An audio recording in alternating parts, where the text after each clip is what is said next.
নমস্কার বন্ধুরা, সুনিতার হেসেলে সবাইকে স্বাগত। আজ আপনাদের সঙ্গে শেয়ার করব রাবড়ির রেসিপি।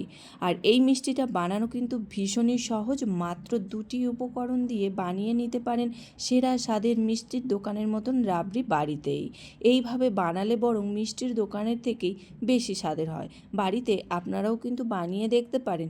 সবথেকে সহজ একটা মিষ্টির রেসিপি, আর এটা খেতে লাগে একেবারে অমৃতের মতো।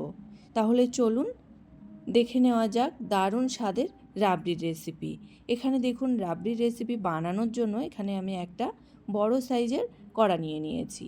এবার তার মধ্যে আমি এখানে 1 লিটার গরুর দুধ দিয়ে দিয়েছি। আর এই রাবড়ির মেন উপকরণ কিন্তু দুধ। আর রাবড়িটা বানানোর জন্য একটু বড় ধরনের পাত্র ব্যবহার করলেই ভালো হয়। দুধটা হালকা গরম করে নিয়েছি। এবার এর মধ্যে আমি 100 গ্রাম পরিমাণে গুঁড়ো দুধ দিয়ে দিয়েছি।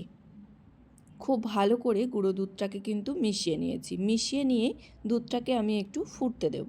দুধ বেশ ভালো মতো ফুটে গেছে। এবার গ্যাসের আঁচটাকে মিডিয়াম টু লোতে রেখেই আমি রাবড়িটা তৈরি করব। এই মিষ্টিটা বানানো কিন্তু ভীষণই সহজ, কিন্তু হাতে একটু সময় নিয়ে ধৈর্য ধরে কিন্তু মিষ্টিটাকে বানাতে হবে।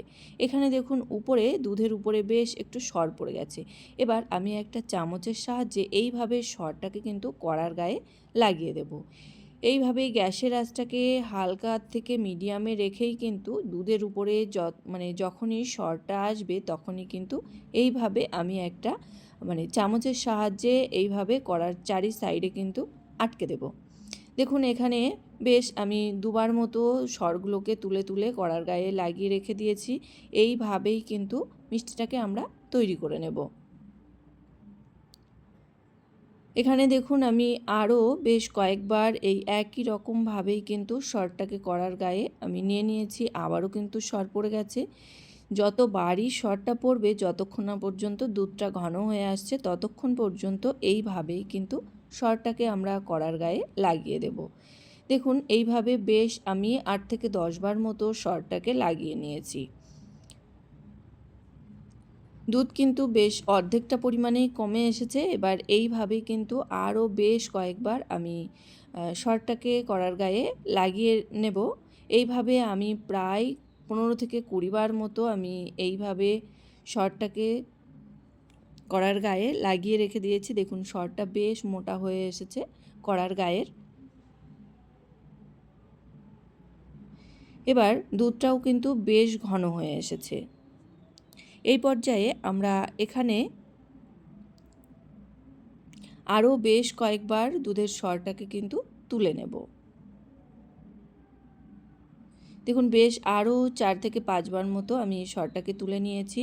এইভাবে আমি প্রায় 40 মিনিট মতো দুধটাকে হালকা আঁচে রেখে এইভাবেই সরটাকে কিন্তু কড়ার গায়ে লাগিয়ে নিয়েছি।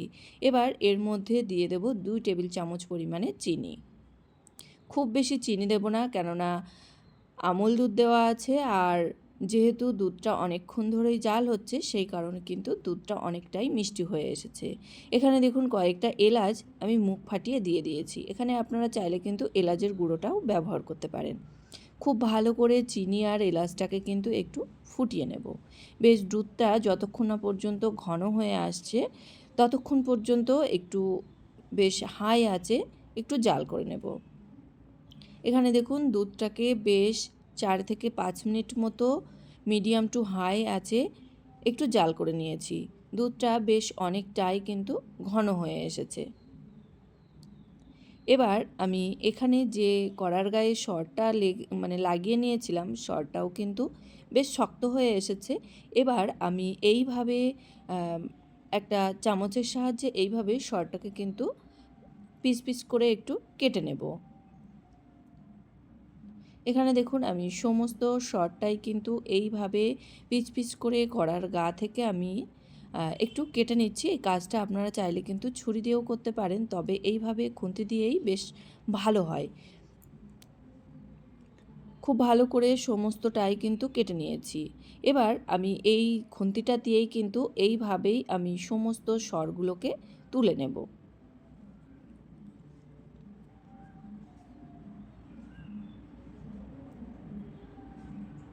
এইভাবে সরটাকে তুলে নেব আর নিয়ে কিন্তু দুধের মধ্যে দিয়ে দেব। আর এই সময় কিন্তু গ্যাসের আঁচটাকে আমি অফ করে দিয়েছি। অফ করে দিয়েই কিন্তু সমস্ত সরটাকে আমি কড়ার গা থেকে ছাড়িয়ে নিয়ে এইভাবেই দুধের মধ্যে দিয়ে দেবো। যেহেতু সরগুলো একটু শক্ত হয়ে আছে, সেই কারণে আমি এখানে দুধের মধ্যে একটু দিয়ে দিয়েছি। দেখুন এখানে সমস্ত সরটাই কিন্তু কড়ার গা থেকে ছাড়িয়ে নিয়ে আমি দুধের মধ্যে দিয়ে দিয়েছি। এবার এই রাবড়িটাকে আমি একটু ঠান্ডা করে নেব। রাবড়ি কিন্তু ঠান্ডা ঠান্ডায় খেতে বেশি ভালো লাগে, সেই কারণে আমি এখানে প্রায় 30 মিনিট মতো এমনি রেখে দিয়েছিলাম। ঠান্ডা হয়ে যাওয়ার পরেই কিন্তু আমি সার্ভ করেছি। তাহলে দেখুন বন্ধুরা, কত সহজেই কিন্তু বাড়িতেই একদম দোকানের থেকেও কিন্তু অমৃত স্বাদের রাবড়ি তৈরি করে নেওয়া যায়। এটা বানানোও কিন্তু ভীষণই সহজ, একটু সময় হাতে নিয়েই কিন্তু বানাতে হয়। আর মাত্র 2টি উপকরণ দিয়েই কিন্তু এই অমৃত স্বাদের রাবড়ি বাড়িতেই তৈরি করে নেওয়া যায়। তাহলে বন্ধুরা, আমার এই রাবড়ির রেসিপি আপনাদের কেমন লাগলো অবশ্যই কিন্তু কমেন্ট করে জানাবেন।